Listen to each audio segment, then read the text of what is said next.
in a kingdom surrounded by quiet forests and silver lakes. There lived a princess whose life was filled with comfort, beauty, and ease. She had everything she could ever want, yet her heart had never been tested, never challenged, never asked to look beyond herself. Each day, she would wander into the forest and sit beside a cool, clear well. It was her favorite place where the world felt calm and unchanged. There she would play with her most treasured possession, a golden ball, smooth and shining like captured sunlight. She would toss it into the air, watching it rise and fall, laughing softly as it returned to her hands. Until one day it didn't. The ball slipped from her grasp, fell into the well, and disappeared into the dark water below. The princess froze, staring into the depths, her reflection trembling on the surface. Then she began to cry. Not because it was just a toy, but because it was the first time something she loved had been taken from her beyond her control. As her tears fell, a voice broke the silence. "Why do you cry, princess?" Startled, she looked around until her eyes fell upon a small frog sitting at the edge of the well. "My golden ball is gone," she said. "It fell into the well and I cannot reach it." The frog studied her for a moment, then spoke again. "I can retrieve it for you," he said, "but what will you give me in return?"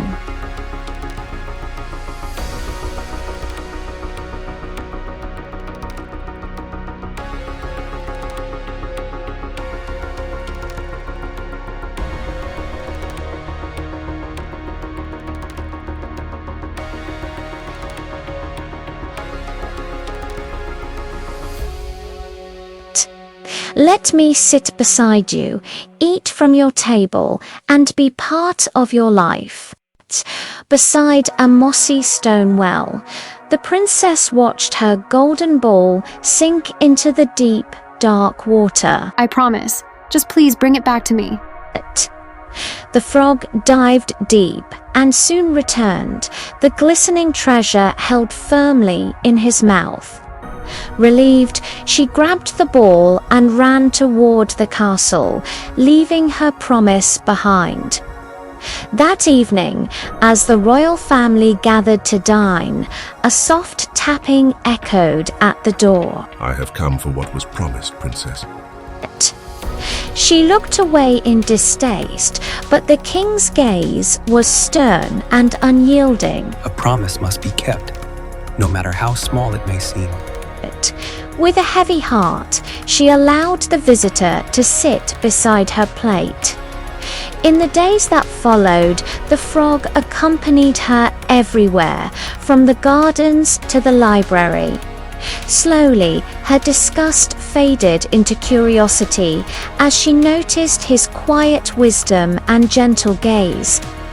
At last, she found that value isn't found in gold, but in the integrity of one's word, almost human. One night, as she sat alone, she looked at him differently for the first time. "Why does this matter to you?" she asked softly. "Why insist on staying when you know I never wanted this?" The frog was silent for a moment.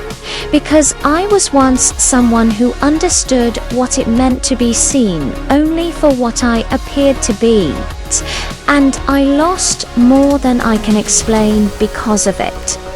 The princess listened, her heart softening. For the first time, she felt something other than discomfort. She felt understanding. That night, when the frog asked to rest beside her bed as promised, she hesitated, but not out of disgust. Something deeper held her still. Then, gently, she agreed. In that small act, something unseen shifted. As the night passed, a faint glow began to form. The air changed, as if the world was holding its breath. When morning came, the frog was gone. In his place stood a young prince. His expression was calm, his eyes familiar. The enchantment had been broken not by magic alone, but by something far greater: acceptance, kindness. A promise kept not out of force, but understanding.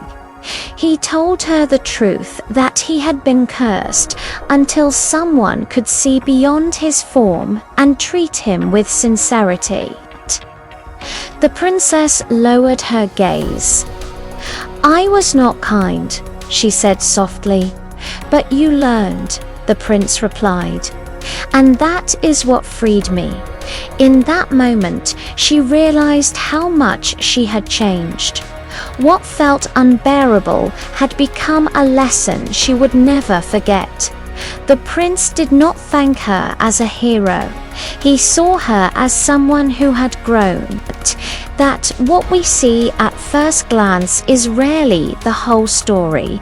The greatest transformations are not in others, but within ourselves.